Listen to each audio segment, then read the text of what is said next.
je ne sais pas vous, mais moi j'ai passé une mauvaise semaine. Une mauvaise semaine. Je me suis senti cette semaine relativement submergé par les choses que j'avais à faire, y compris cette prédication que je vous présente ce matin. Je me suis senti assez fatigué chaque jour, assez démoralisé, même déprimé par moments. C'est comme ça. Et je suis sûr que vous avez déjà eu des semaines comme ça vous aussi.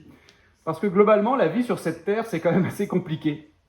Il y a la fatigue, le découragement, la lassitude, il y a des imprévus, il y a des accidents, il y a des oublis, il y a des gens qui nous font des vacheries, des gens qui sont malhonnêtes, des gens qui nous trahissent, des gens même parfois qui nous détestent et qui cherchent délibérément à nous faire du mal. Mais surtout, il y a le mal que nous, on fait. On parle mal à notre conjoint ou à nos enfants, on s'énerve au travail, on blesse nos amis, on ment un peu, on triche un peu, on manipule un peu, on convoite, on jalouse, on désire des choses qu'on ne devrait pas désirer, puis on vit avec de l'amertume, avec de la colère, on fait parfois du favoritisme, on gâche des relations, et après on se sent mal, on est triste, on s'en veut, et puis le schéma se répète. Oui, la vie sur Terre, c'est compliqué quand même. Mais figurez-vous que la Bible nous donne l'explication toute simple de cette réalité. C'est qu'en fait, on est des êtres déchus qui vivons dans un monde déchu. Ce que ça veut dire, c'est que nous, les humains, on est un peu tordus, on est abîmés, on est dysfonctionnels, on ne fonctionne pas de manière optimale comme on devrait fonctionner, et au contraire, on fonctionne même de manière dommageable, de manière néfaste, de manière nocive. On se fait du mal à nous-mêmes et aux autres, et on fait tout ça dans un monde qui lui-même est abîmé. Donc, vous voyez, on vit dans un monde hostile où on a des ennemis intérieurs et extérieurs. Et des fois, c'est vraiment dur. Et la question qu'on va se poser ce matin, c'est la suivante. Est-ce qu'on peut s'en sortir ? Est-ce qu'on est juste condamné à subir ces difficultés jour après jour et à les supporter tant bien que mal sans trop savoir où c'est qu'on va ? Ou bien est-ce qu'il y a de l'espoir ? Et est-ce que cet espoir pourrait nous aider à relever la tête, à résister au déclin et au désespoir, et même nous aider à progresser malgré les difficultés de cette vie ? Cette question, c'est celle que se posent les Israélites à peu près 1000 ans avant Jésus-Christ, à une époque où ils vivent en terre promise, c'est la Palestine aujourd'hui, dans le territoire que Dieu leur avait promis, mais où il y a aussi parmi eux, à cette époque-là, 1000 ans avant Jésus-Christ, il y a aussi parmi eux et tout autour d'eux des groupes de population qui sont des anciens occupants du territoire. Et ça provoque des difficultés pour les Israélites qui habitent là, parce que ces gens, ils ont des pratiques très très différentes des leurs, notamment sur le plan religieux. Et donc, il y a des tensions et des affrontements entre ces gens-là et les Israélites, et il y a aussi une forme de tentation très forte pour les Israélites de se laisser influencer et eux-mêmes d'adopter eux-mêmes les pratiques de ces peuples, certaines de ces pratiques étant radicalement opposées à ce que Dieu attend des Israélites. Donc, les Israélites aussi trouvent que c'est compliqué de vivre dans ces conditions. La vie en terre promise, c'était censé être super bien, mais en réalité, le monde continue d'être relativement hostile pour eux, et beaucoup d'Israélites sont découragés, et donc ils se posent des questions. Est-ce qu'on peut s'en sortir ? Est-ce qu'il y a de l'espoir ? Ils sont dans cette situation quand ils reçoivent le récit qu'on va lire dans un instant. Et on va voir que l'auteur de ce texte veut leur raconter comment ça se fait que eux, les Israélites, se trouvent dans cette situation où ils sont là. Il leur raconte ce qui s'est passé quelques siècles auparavant pour qu'ils comprennent pourquoi c'est si dur pour eux maintenant.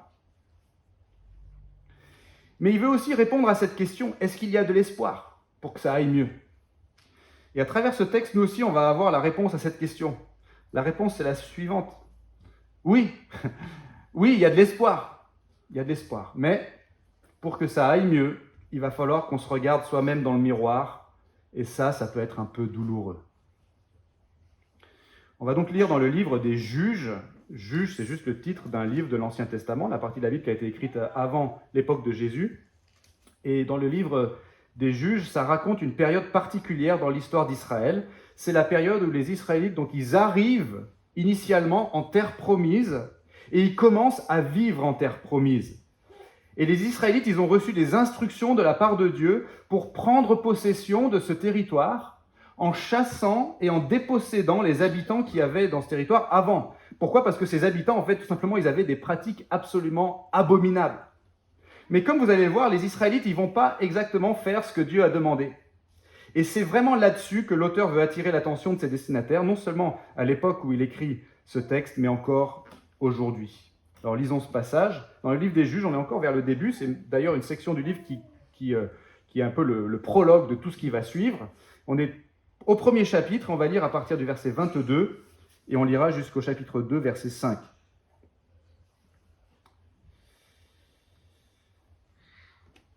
La maison de Joseph monta aussi contre Béthel, Béthel c'est le nom d'une ville, et l'Éternel fut avec eux. La maison de Joseph fit explorer Béthel, cette ville s'appelait autrefois Luz. Les gardes virent un homme qui sortait de la ville et lui dirent « Montre-nous par où entrer dans la ville et nous userons de bienveillance envers toi. » Il leur montra par où entrer dans la ville et ils frappèrent la ville du tranchant de l'épée, mais ils laissèrent partir cet homme et toute sa famille. Cet homme se rendit dans le pays des Hittites, il bâtit une ville et lui donna le nom de Luz, nom qu'elle a porté jusqu'à aujourd'hui. Manassé ne déposséda pas les habitants de Beth-Shean et de ses dépendances, de Tanak et de ses dépendances, de Dor et de ses dépendances, de Yibléam et de ses dépendances, de Megiddo et de ses dépendances, et les Cananéens voulurent rester dans ce pays. Lorsqu'Israël fut assez fort, il soumit les Cananéens à la corvée, mais il ne put les déposséder. Éphraïm ne déposséda pas les Cananéens qui habitaient à Gézer, et les Cananéens habitèrent au milieu d'Éphraïm, à Gézer. Les Cananéens, ça désigne tout simplement les peuples qui habitaient dans ce territoire avant l'arrivée des Israélites. Zabulon ne déposséda pas les habitants de Kitron, ni les habitants de Nahalol, et les Cananéens habitèrent au milieu de Zabulon, mais ils furent astreints à la corvée. Azer ne déposséda pas les habitants d'Akko, ni les habitants de Sidon, ni ceux d'Alab, d'Akzib, de Elba, d'Afik et de Rehob, et les Assérites habitèrent au milieu des Cananéens, habitants du pays, car ils ne les dépossédèrent pas. Nephtali ne déposséda pas les habitants de Beth-Shemesh, ni les habitants de Beth-Anat, et il habita au milieu des Cananéens, habitants du pays. Mais les habitants de Beth-Shemesh et de Beth-Anat furent astreints à la corvée. Les Amoréens repoussèrent dans les montagnes les fils de Dan, et ne les laissèrent pas descendre dans la vallée. Les Amoréens voulurent rester à Ar-Héres, à Ayalon et à Shaalbim, mais la main de la maison de Joseph s'appesantit sur eux, et ils furent astreints à la corvée. La frontière des Amoréens allait de la montagne d'Akrabim depuis Séla et au-delà. Un envoyé de l'Éternel monta de Gilgal à Bokim et dit « Je vous ai fait monter hors d'Égypte et je vous ai amené dans le pays que j'ai promis par serment à vos pères. J'ai dit « Jamais je ne romprai mon alliance avec vous. Et vous, vous ne conclurez pas d'alliance avec les habitants de ce pays. Vous renverserez leurs autels. Mais vous n'avez pas écouté ma voix. Pourquoi avez-vous fait cela ?» J'ai dit alors, je ne les chasserai pas devant vous, mais ils seront à vos côtés et leurs dieux vous seront un piège. Lorsque l'envoyé de l'Éternel eut dit ces paroles à tous les Israélites, le peuple éleva la voix et pleura. Ils donnèrent à ce lieu le nom de Bokim et ils y offrirent des sacrifices à l'Éternel.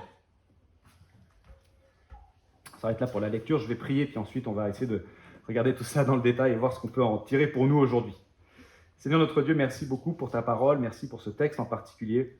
Une fois on lit des choses comme ça, on a du mal à voir ce que ça pourrait nous enseigner, nous apprendre à nous aujourd'hui, comment ça pourrait être pertinent pour notre situation.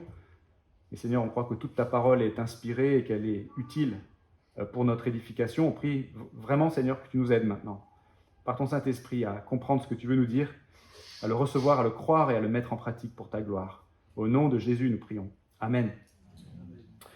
Alors oui, on vit dans un monde hostile. Notre expérience de la vie est difficile ici-bas. Mais il y a 3 choses auxquelles ce texte va nous faire réfléchir ce matin. Dieu dans tout ça, mon cœur dans tout ça, et l'évangile dans tout ça. Prenons les choses dans l'ordre. D'abord, Dieu dans tout ça. Première chose que ce passage veut nous faire comprendre, c'est tout simplement qu'il faut qu'on se rende compte que dans ce monde hostile, il y a un Dieu. Et que ce Dieu, il peut être favorable à des gens. Notre passage, vous voyez, il commence par l'histoire de la maison de Joseph qui va conquérir la ville de Béthel. Béthel, c'est une ville très importante dans l'histoire d'Israël. Et ça se passe plutôt bien, comme on le voit dans les versets 22 à 26. L'auteur, il nous raconte même une anecdote où les Israélites, ils vont trouver un homme de la ville qui va leur expliquer par où passer pour pouvoir pénétrer dans la ville. Et en échange de ça, ils vont laisser la vie sauve à cet homme et à sa famille. Et en fait, cette anecdote, elle rappelle aux Israélites quelque chose qui s'est passé au tout début de la conquête du territoire de Canaan, lorsque des espions, et peut-être que vous connaissez cette histoire, quand des espions ont obtenu l'aide d'une prostituée qui s'appelait Rahab pour pouvoir explorer la ville de Jéricho en amont des premiers efforts pour prendre possession du territoire qui était promis à Israël. Et donc ça évoque pour les Israélites un souvenir très positif dans leur histoire. Et justement, ce qui se passe au début de notre passage, c'est plutôt positif. La maison de Joseph, nous dit le texte, frappe la ville du tranchant de l'épée. Ça veut dire qu'ils la battent, quoi. Ils gagnent la victoire. Et donc ils prennent possession de la ville de Béthel. Mais les versets suivants, à partir du verset 27 dans notre passage, ces versets ils nous refroidissent immédiatement.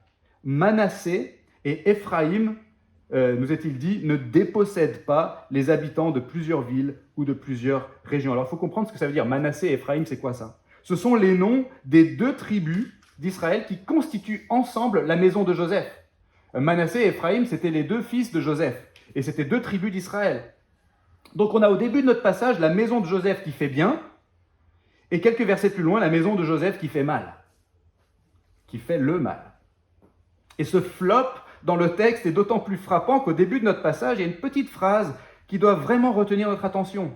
Au verset 22, « La maison de Joseph monta contre Béthel, et l'Éternel fut avec eux. » Donc quand ça se passe bien pour la maison de Joseph, il y a cette petite explication théologique. Dieu était avec eux.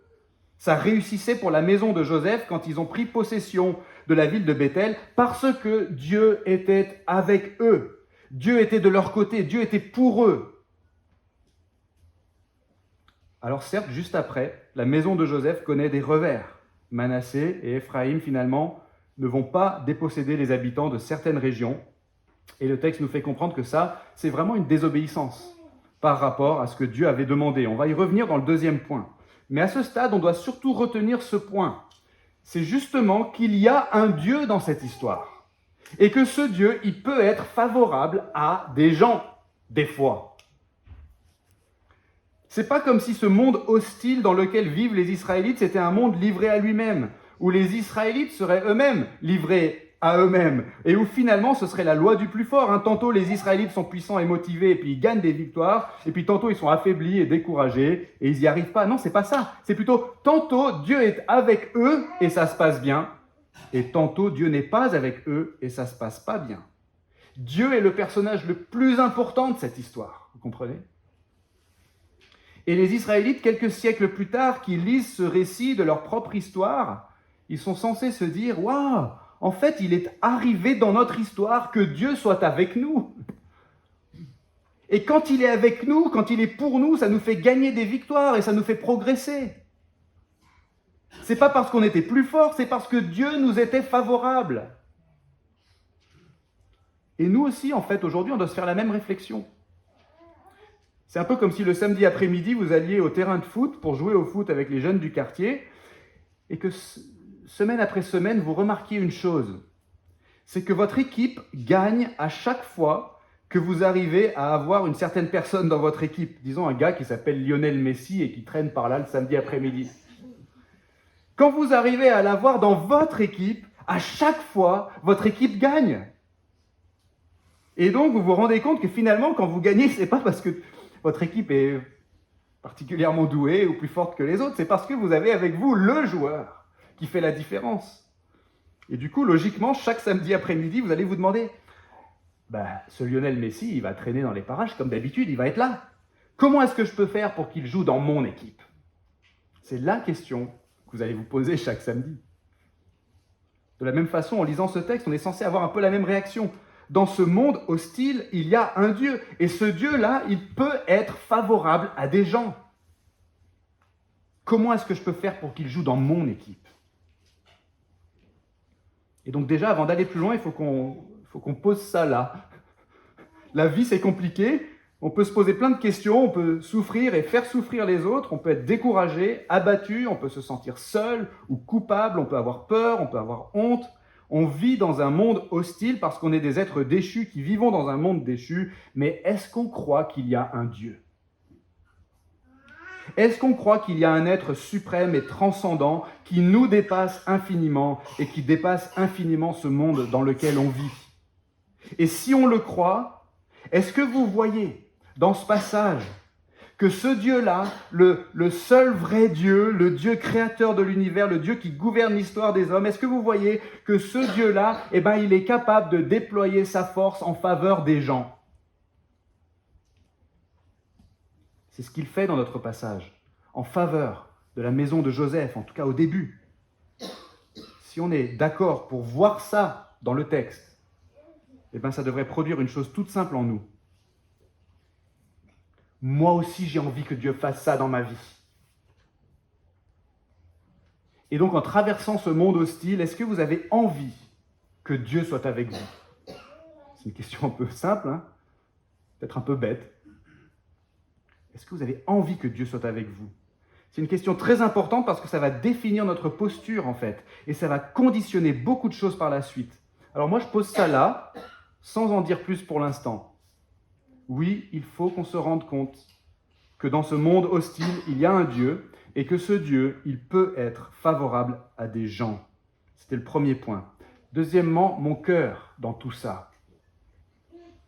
La deuxième chose que ce passage veut nous faire comprendre, c'est que dans ce monde hostile, on doit impérativement s'examiner soi-même et se rendre compte que le cœur de nos problèmes, c'est le problème de notre cœur.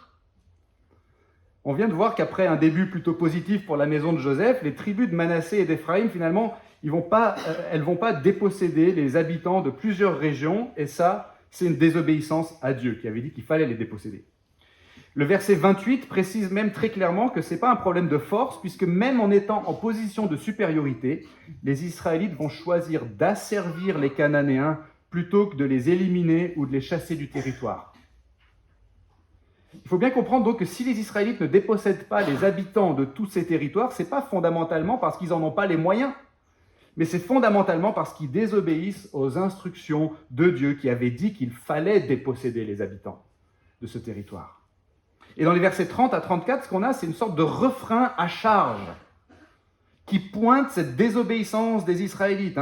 Tout comme Manassé et comme Éphraïm, les autres tribus d'Israël ont fait pareil. Zabulon non plus ne déposséda pas les habitants. Aser ne déposséda pas les habitants. Nephtali ne déposséda pas les habitants, etc., etc. Si bien qu'au verset 34, non seulement la tribu de Dan, qui est une des tribus d'Israël, ne dépossède pas les habitants du territoire, mais c'est même l'inverse qui se produit, vous avez remarqué. Maintenant, ce sont les Amoréens, donc ils font partie des Cananéens, des habitants de ce territoire, des méchants, si vous voulez. Ce sont les Amoréens qui repoussent la tribu de Dan et qui les dépossèdent en quelque sorte en les repoussant jusque dans les montagnes. Donc il y a vraiment une trajectoire catastrophique dans cette histoire, vous comprenez? J'insiste, mais il faut vraiment comprendre que l'auteur est en train de souligner la désobéissance des Israélites à qui Dieu avait donné l'ordre de chasser les habitants de la terre promise au moment où ils allaient prendre possession de ce territoire. Ils ne le font pas, ils désobéissent. C'est à travers Moïse lui-même, le grand prophète, que Dieu avait promis ce pays aux Israélites quelques années auparavant, et qu'il leur avait dit, je cite, « Je livrerai entre vos mains les habitants du pays, et tu les chasseras devant toi. Tu ne concluras pas d'alliance avec eux, ni avec leurs dieux. Ils n'habiteront pas dans ton pays, de peur qu'ils ne te fassent pécher contre moi, car tu servirais leurs dieux, et ce serait un piège pour toi. » Donc, dans notre passage, qu'est-ce qu'il est en train de faire, l'auteur? Il est en train de forcer ses destinataires, qui sont les Israélites quelques siècles plus tard, après ces événements, il est en train de forcer les Israélites à se rappeler leur histoire et à se rendre compte que si maintenant ils vivent des choses difficiles, parce qu'il y a tout autour d'eux, dans la terre promise, des gens qui sont issus de ces peuples cananéens, si maintenant ils vivent des choses difficiles, s'il y a ces gens autour d'eux qui pratiquent des choses horribles, qui rendent un culte à des idoles, eh bien c'est parce qu'à une époque, eux, les Israélites, n'ont pas obéi aux instructions de Dieu. Mais l'intention de l'auteur, ce n'est pas simplement d'incriminer les ancêtres, de leur jeter la pierre et de s'apitoyer sur les conséquences de leurs actes à eux, qui nous ont précédés. L'intention de l'auteur, c'est de renvoyer ses destinataires à leur propre cœur. Son intention, c'est que les Israélites se sentent solidaires de leur tribu et qu'ils assument leur passé et que ça les conduise à une forme de contrition, une forme d'humiliation. L'auteur de ce texte veut que ses destinataires s'humilient, qui se regardent eux-mêmes dans le miroir et qui se disent « Mais oui, toutes ces difficultés qu'on traverse, au fond, c'est ce qu'on mérite. C'est nous qui avons un cœur tortueux, nous, la tribu de Nephtali, nous, la tribu de Dan, nous, la tribu de Zabulon. C'est nous qui avons un cœur tortueux, c'est nous qui avons cherché nos propres intérêts, c'est nous qui nous sommes crus plus intelligents que Dieu. Et ce qu'on a là dans le texte, en quelque sorte, c'est une sorte de défilé de la honte pour les tribus d'Israël. Imaginez que je vous propose de faire la même chose aujourd'hui. On va faire une petite pause là dans la prédication et on va prendre le temps de faire l'inventaire des mauvais choix qui ont été faits par chaque personne présente dans la salle ce matin. On va procéder dans l'ordre alphabétique. Alors A, Alex. Alors Alex, ta vie est difficile aujourd'hui? T'as passé une mauvaise semaine? Ok, passons en revue ta vie. Alex, au fil des années, il s'est accommodé de la vanité, de l'amour de l'argent, de la paresse, de la peur des hommes, de l'égoïsme. Alex n'a pas dépossédé les anciens habitants de son cœur et ils sont devenus pour lui un piège. Et imaginez qu'un livre soit écrit pour rappeler toutes les façons dont on a toléré le mal et même dont on a pactisé avec lui. Chantal ne chassa pas son amour de l'alcool. Benoît ne déposséda pas le narcissisme qui habitait dans son cœur. Maurice laissa une place à des pratiques occultes dans sa vie. Gertrude vécut en paix avec l'impudicité. Théodore permit à la pornographie de rester dans le pays, etc.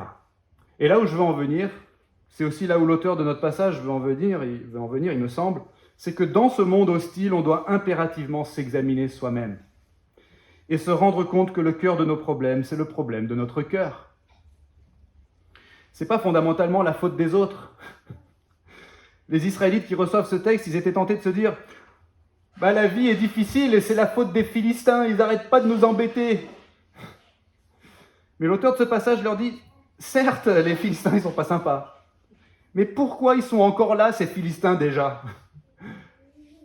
Regardez-vous vous-même dans le miroir, examinez votre cœur et préoccupez-vous de vos péchés prioritairement.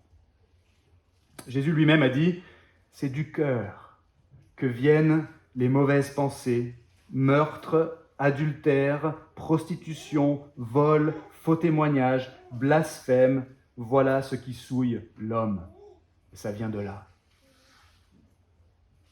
Alors, est-ce qu'on est prêt à faire ça? Est-ce qu'on est prêt à se regarder nous-mêmes dans le miroir et à faire l'inventaire de nos désobéissances à Dieu? C'est un peu déprimant ce que je vous dis, n'est-ce pas? Ça fait peur peut-être. Ce que je vous propose, ce n'est pas une promenade de santé, c'est une expérience plutôt humiliante et douloureuse. On vit dans un monde hostile, mais là où on doit regarder en premier pour comprendre ce qui ne va pas, c'est à nous-mêmes. Je ne suis pas en train de dire que quand on est la victime des mauvais traitements de quelqu'un d'autre, on doit ajouter une sorte d'autoflagellation à la douleur qu'on ressent déjà. Ce n'est pas ça que je dis, ce n'est pas ce que dit le texte non plus. Non, c'est plutôt une question de posture générale. Posture générale. Dans le premier point, on a parlé d'avoir la posture où on a envie que Dieu soit avec nous.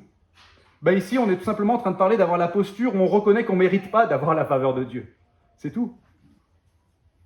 C'est tout simplement une posture d'humilité, où on est lucide sur le fait que le mal n'est pas simplement autour de nous, il est en nous. Et nous, on en est complices en fait.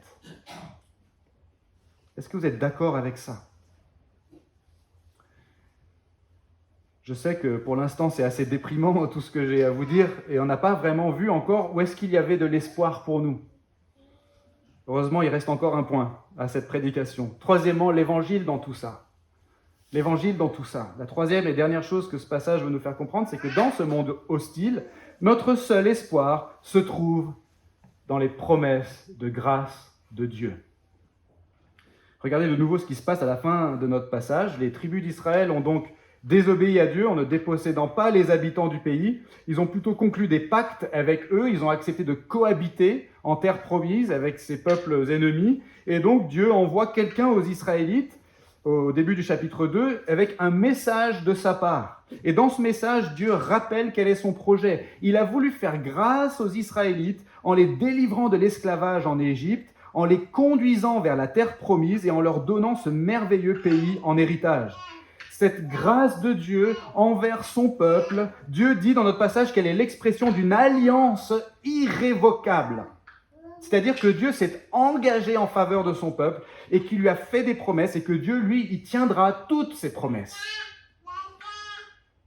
Mais le peuple, lui, n'a pas écouté sa voix, nous dit le texte au verset 2, c'est-à-dire qu'il n'a pas eu pleinement confiance en Dieu, et c'est ce qui a fait que finalement les Israélites n'ont pas dépossédé les habitants du territoire. Et le résultat, c'est qu'il s'est passé ce que Dieu avait prédit, sous forme d'avertissement, non seulement par la bouche de Moïse, mais même par la bouche de Josué.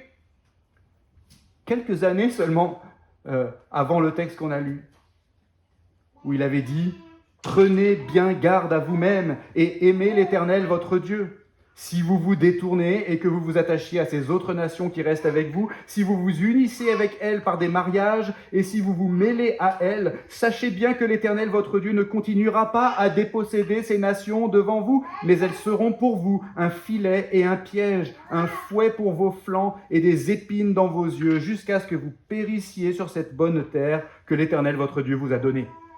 Et ça, on trouve cette parole dans le livre qui précède le livre des Juges, le livre donc de Josué qui raconte les premières batailles, les premières tentatives pour prendre possession du territoire de la terre promise. Et dans notre passage, l'envoyé de l'Éternel, dans votre traduction ça dit peut-être l'ange de l'Éternel, eh bien il rappelle cette parole et il annonce qu'elle est en train de s'accomplir. Et le peuple semble être profondément touché, même bouleversé dans notre passage. Le texte dit qu'ils élèvent la voix et qu'ils pleurent et qu'ils offrent des sacrifices à Dieu. Et leur repentir a été si ostensible que cet endroit a même pris le nom de Bokim, Bokim qui veut dire tout simplement ceux qui pleurent. Ceux qui pleurent. Et donc ce qu'on a là, c'est un motif qui va en fait caractériser tout le livre des Juges. C'est pour ça que ça appartient au prologue, parce que ce motif, on va le retrouver tout au long du récit dans le livre des Juges. Dieu fait du bien aux Israélites, mais les Israélites ne font pas confiance à Dieu, donc Dieu les châtie pour les ramener à lui. Ils reviennent à Dieu et ils pleurent, et Dieu leur fait du bien, mais les Israélites ne font pas confiance à Dieu, donc Dieu les châtie pour les ramener à lui, etc., etc. Vous voyez le motif qui se répète en boucle. Et c'est ce qui va se passer dans tout le livre des Juges. Et ce qui est frappant dans notre passage d'ailleurs, c'est que le texte dit bien que les Israélites sont tristes, puisqu'ils pleurent. On dirait qu'il y a une forme de repentance, mais pour autant le texte ne dit pas qu'ils se remettent immédiatement en marche pour déposséder les habitants du pays. Le texte ne dit pas qu'ils se retroussent les manches et qu'ils vont détruire les idoles et puis chasser les idolâtres et réformer le pays. Le texte ne dit pas ça. C'est un silence criant en fait. On a l'impression que les larmes et les sacrifices d'Israël ici, c'est beaucoup de bruit et de gesticulation pour rien. Alors la grande question, elle est là. Et c'est la grande question qui va traverser tout le livre des Juges. Il est où alors notre espoir ? Il est où notre espoir dans ces conditions ? Il est où l'espoir des Israélites s'ils n'arrêtent pas de se détourner de Dieu ? Il est où notre espoir dans ce monde hostile si nous aussi on a envie que Dieu soit avec nous, mais qu'en même temps notre cœur à nous, il est tortueux, il est enclin au mal, il est enclin à nous détourner de Dieu. Il est où alors notre espoir ? Notre espoir, il est dans cette parole prononcée par Dieu lui-même au verset 1 du chapitre 2 qu'on a lu. « Jamais je ne romprai mon alliance avec vous. » Cette alliance dont parle Dieu, ça fait référence à tout ce que Dieu s'est engagé à faire en faveur du peuple qu'il s'est choisi. Et ce qu'il s'est engagé à faire, c'est le sauver, son peuple. Dieu s'est engagé de manière unilatérale à délivrer son peuple de tous ses ennemis, intérieurs et extérieurs, et à le faire entrer dans son paradis pour toujours. Et c'est en vertu de cette promesse que Dieu lui-même, finalement, s'est approché des humains dans l'histoire, en la personne de Jésus-Christ. 1300 ans à peu près après les événements qui nous sont décrits dans notre passage, eh bien Jésus, le Fils de Dieu, est venu sur la terre. Il est né en Israël, lui-même un Israélite. Et il s'est donné lui-même en rançon pour délivrer tous ceux qui placent leur foi en lui. Ce que Jésus a fait, c'est qu'il a accepté de prendre sur lui la peine de nos péchés, de ce mal qui habite dans notre cœur et qui nous séparait de Dieu et qui nous détournait de lui. Jésus a pris sur lui le châtiment qui normalement aurait dû être pour nous, et Jésus en est mort sur la croix. Mais le troisième jour, il est ressuscité des morts, en vainqueur. Et par sa mort et sa résurrection, en fait, Jésus, il a gagné la victoire décisive sur tous les ennemis de Dieu et des croyants. Par sa mort et par sa résurrection, Jésus a dépossédé le prince de ce monde, c'est-à-dire le diable. Et Jésus a réalisé parfaitement ce que les Israélites, dans notre passage et dans tout le livre des juges ne voulaient pas ou ne pouvaient pas faire. Jésus l'a réalisé parfaitement. Vous voyez, parce que Dieu a dit qu'il ne romprait jamais son alliance, eh bien, il s'est chargé de tout réaliser lui-même, à un coût qu'il a lui-même entièrement supporté.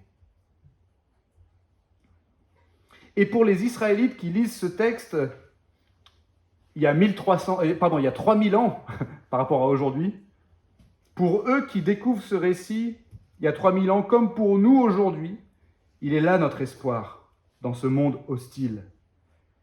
Dieu tiendra toutes ses promesses en faveur de ceux qui l'aiment et qui se reposent sur lui. Et nous, aujourd'hui, on a l'avantage de voir comment Dieu s'est chargé de notre délivrance. On peut le voir plus clairement que ne pouvaient le voir les Israélites 1300 ans ou 1000 ans avant la naissance de Jésus. Nous, on a l'avantage de comprendre mieux que par sa venue, Jésus a triomphé du combat et qu'il a scellé notre salut si notre foi est en lui. Jésus a désarmé nos ennemis. Vous comprenez ? Nos ennemis sont encore là. On peut les voir autour de nous, ce ne sont pas des Philistins, des Amoréens ou des Yébousiens, mais ce sont les tentations du diable, du monde et de notre propre chair. L'immoralité, les mauvais désirs, l'égoïsme, le mensonge, la cupidité, la jalousie, la haine, etc., etc. Ces ennemis sont encore là, autour de nous, dans notre vie. Mais écoutez bien, ils ont été désarmés. Nos ennemis, ils sont là, ils nous font des grimaces, ils font des gestes, ils essayent de nous intimider, mais en réalité, si notre foi est en Jésus, nos ennemis sont devenus totalement inoffensifs. Jésus les a désarmés. Parce que si on se repose en Jésus, il n'y a rien ni personne qui pourra jamais nous séparer de l'amour de Dieu. Jamais il ne rompra son alliance avec nous. Et désormais, dans ce monde hostile, on peut lever la tête et vivre dans l'espérance du monde à venir, dans l'espérance de la véritable terre promise, où toute larme sera essuyée de notre visage, où toute douleur sera parfaitement consolée, et où le mal n'existera plus, et où on pourra vivre pour toujours dans une communion parfaite avec Dieu, le Père, le Fils, le Saint-Esprit, et en communion les uns avec les autres. Alors oui, la vie sur cette terre, c'est compliqué. Oui, on est des êtres déchus qui vivons dans un monde déchu, et il arrive qu'on passe une mauvaise semaine. Mais est-ce qu'on peut s'en sortir ? Est-ce qu'il y a de l'espoir pour nous ? Est-ce qu'il y a un espoir qui pourrait nous aider à résister au déclin et au désespoir, et au contraire qui pourrait nous permettre de progresser dans cette vie et même de gagner des victoires ? La réponse de ce texte, oui, il y a de l'espoir. Mais pour que ça aille mieux, il faut qu'on se regarde soi-même dans le miroir, et ça peut être un peu douloureux. On l'a vu ce matin, on a vu qu'il y avait un Dieu et que Dieu pouvait et voulait être favorable à des gens. Mais on a vu aussi que nous, on n'était pas dignes de sa faveur parce qu'en fait, notre cœur est rempli de mauvaises choses qui nous détournent de lui. Mais heureusement, Dieu s'est chargé de tout pour que nous, on n'ait plus qu'à nous reposer tout simplement sur lui en vertu de ses promesses de grâce qui sont irrévocables. Est-ce que ce matin, vous avez placé tous vos espoirs en Jésus-Christ ?